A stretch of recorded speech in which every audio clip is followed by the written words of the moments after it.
O cerco está se fechando aí para o filho do presidente Lula, para o Lulinha. Lembrei do Frei Chico, irmão do Lula, que por enquanto está se safando aí na CPMI do INSS. Vamos ver se conseguem um requerimento, aprovar, né? Para que ele seja convocado a prestar também esclarecimentos. O Frei Chico foi logo no começo do trabalho da CPMI, não colocaram, enfim, ali a oposição não conseguiu avançar. Hoje já houve um avanço. Tem muita coisa mudando no país. Tem muita coisa acontecendo, muita coisa nova acontecendo no país.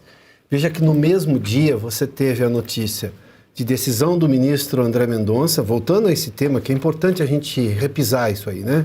A decisão de quebrar o sigilo fiscal e telemático, ou seja, vai ter acesso a e-mails, a telefones, as contas bancárias dele, ou seja, declarações de imposto de renda, tudo é uma decisão da Justiça. Logo depois a CPMI faz exatamente o mesmo gesto. Ou seja, ganhou no voto e ganhou também na Justiça. Há algum tempo isso era impensável. Isso demonstra também que esse bastidor que o governo tem, ou tinha no Supremo Tribunal Federal, com alguns outros juízes, ou que tinha no Congresso Nacional, de alguma maneira, esse bastidor está bem menor, está bem menos poderoso. Isso quer dizer que este Lula que vai concorrer este ano vai chegar muito mais enfraquecido, porque essa mensagem chega muito fácil para o eleitor, independentemente da condição socioeconômica dele. O filho do presidente é acusado, e agora é uma decisão da Justiça do Congresso Nacional de investigá-lo mais a fundo, acusado de receber uma mesada de um sujeito que roubava dinheiro de aposentado. Ponto. Acho que isso está muito claro. Bom, 18h18. E a gente fala agora do Jorge Messias, indicado de Lula a uma vaga no Supremo.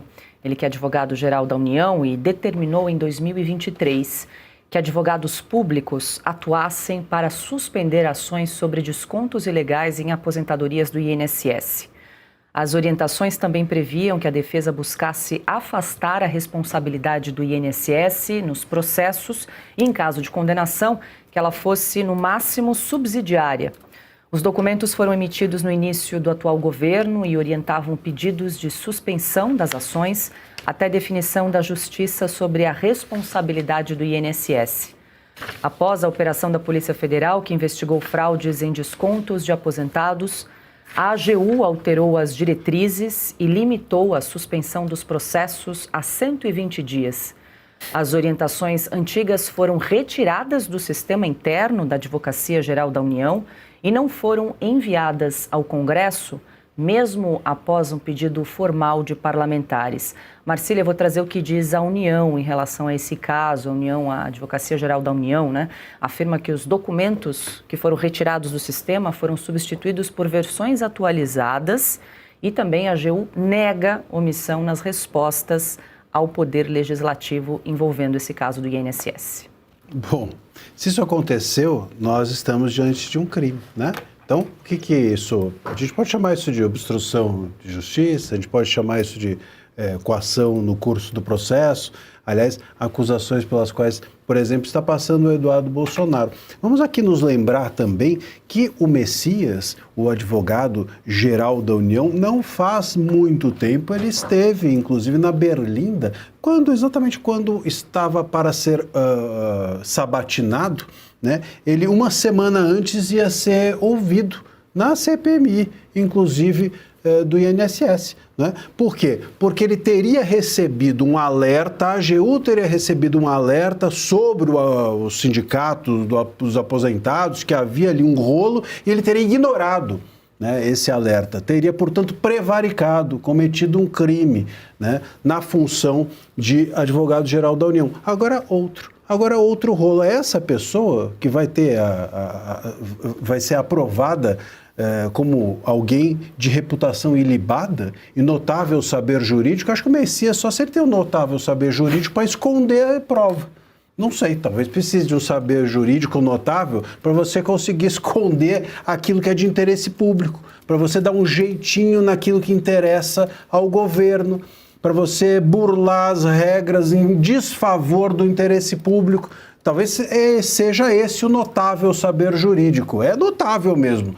Se é saber, não sei. E se é jurídico, enfim, fique aí para vocês avaliarem. Agora, ilibada não é a reputação de quem age assim. Uma pessoa dessa não tem a menor condição moral e jurídica bom, talvez nesse STF que está aí, seja mais um a cometer irregularidades. Mas, claro, num STF desejável pela Constituição, é alguém que não tem a menor condição moral de estar à frente ou estar no cargo de ministro do STF. Então, juntam-se esses fatos de agora com os fatos que eu acabo de mencionar pelos quais o Messias passou. Nós precisamos que o Senado, na hora que ele for sabatinado, ele vai ser indicado pelo Lula. A dúvida é se vai ele e vai também o Pacheco quando eles conseguirem refar o Toffoli. Se vai ele, agora ele vai com certeza. Na hora que ele for sabatinado, nós precisamos ter um Senado combativo. Não dá para uma pessoa como essa passar. Não dá para um soldado do Lula, que inclusive comete essas irregularidades que estamos vendo agora, e as que vimos ontem, e quantas outras mais surgirão, passar e se tornar ministro de um STF do futuro. Um STF que a gente está projetando para frente. Desejamos que o STF seja inteiro sabatinado. Ele precisa passar ele todo por um pente fino e se tornar outra coisa. Porque se o STF não mudar, nós vamos ter de começar a pensar aqui se vale a pena ter um STF. Cauti, essa determinação do Jorge Messias coincide exatamente com aquele gráfico que a gente já mostrou aqui inúmeras vezes, né, com a explosão de casos de descontos ilegais a partir de 2023, quando então o chefe da AGU ordena, né, determina que os servidores ali suspendam ações envolvendo as fraudes no INSS. Pois é, só complementando aquilo que o Dr. Maschia estava falando, mas se a base aliada do governo fez todo esse tumulto porque quebraram o sigilo do Lulinha, imagina se quebrasse o sigilo do Toffoli ou do Alexandre de Moraes, o que aconteceria, né, lá no Congresso Nacional. Mas tirando esses aspectos mais, assim, contábeis, o que esperar, Paula, do Jorge Messias, que começou sua carreira como office boy da Dilma e está terminando esse mandato como gari do Lula, né, responsável para limpar a sujeira a roubalheira que os ladrões fizeram no INSS. Então, é isso que está acontecendo, tentando jogar a sujeira debaixo do tapete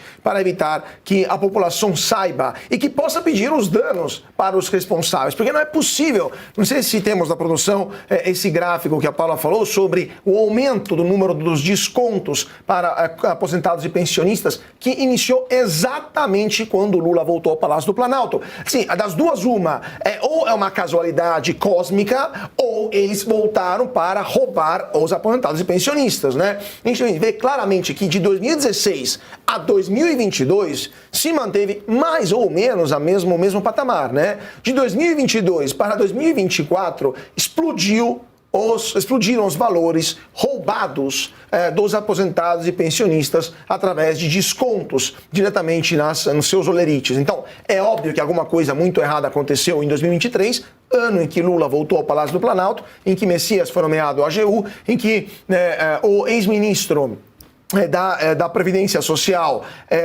não era o Luiz Marinho, se não me engano, esqueci o nome agora, do ministro da Previdência Social, se tornou Carlos Lupe, que depois saiu correndo do cargo quando explodiu o escândalo do INSS. Ninguém viu nada, ninguém viu absolutamente nada. Então, e agora o Messias fala para não processar o INSS até que seja definido quem que é o responsável. Quem vai ter que definir isso será o Supremo Tribunal Federal? Com esses ministros, boa sorte.